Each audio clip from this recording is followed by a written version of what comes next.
And they put the machine gun in his neck and told him, get on your knees. And the guy asked him 3 times to be a Muslim, and he refused. So they grabbed his chin like that,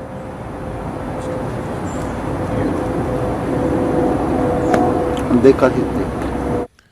A chilling account given by a Coptic Christian living here in the United States of his cousin murdered in Egypt for refusing to convert to Islam. That footage coming to us courtesy of The Blaze.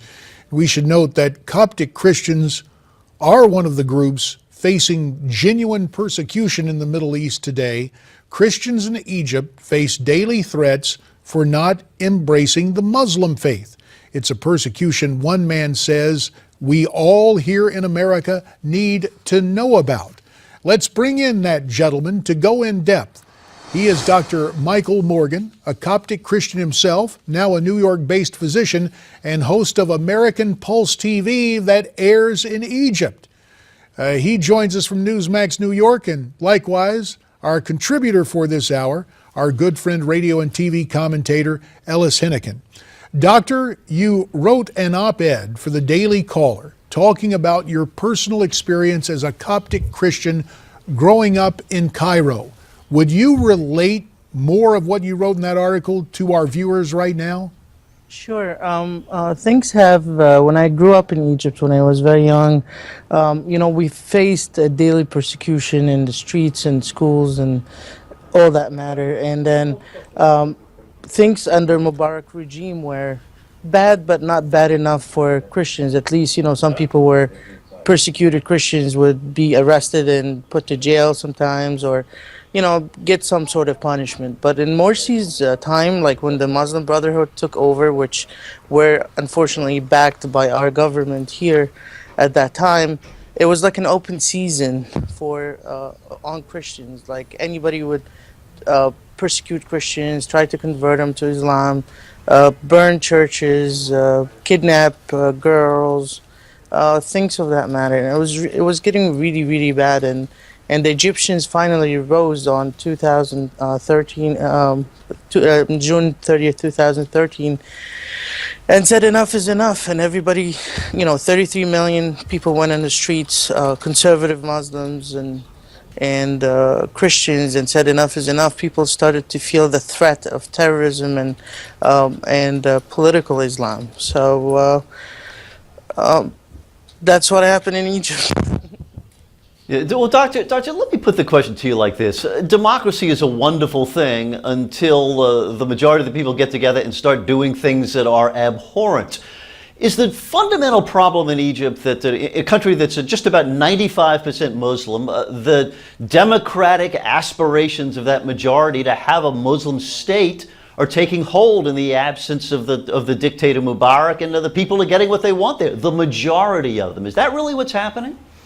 Well, yeah, that's really what happening. I think Egypt was not ready for democracy yet because we lived under dictatorship of Mubarak regime for so long, 30 years. And the country had gone through a quick transition that should have been much, much slower in order to implement these democratic concepts. And, I think the Muslim Brotherhood and the fanatics in specifics, they took advantage of the instability of the country, and they wanted to implement the Islamic Sharia law, and they wanted to force everybody to join Islam, and it was just chaotic for all the Copts.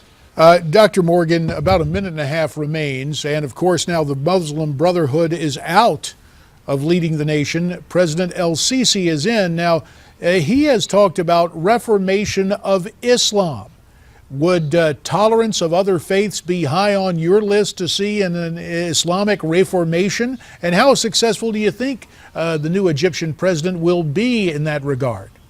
I think the new Egyptian president is a wonderful man. He's a fair man. He's trying to do what's right to the Egyptian citizens. He doesn't really differentiate between Muslims and Christians. Being a biased Muslim himself, it's very hard for him to say that they had fundamental problems in the practice of the religion. And he took the courage and he stood in the Al-Azhar one day and he told the imams that, you know, we have to have religious revolution.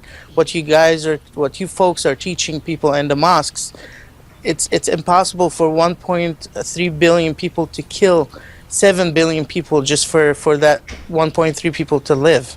So I think he has a lot of leverage. He has a lot of momentum. There's a lot of people backing him up, and I'm predicting that he's going to be very successful. But I think it's going to take some time. It's a very sensitive topic, very sensitive region. I think it will take some time, but he needs all the support he can get from the U.S., from Europe, from the Egyptians within. And we will leave it there on that hopeful note. Dr. Michael Morgan, a Coptic Christian practicing in New York City, thank you for your time. And Ellis and I will be back with more on America's Forum.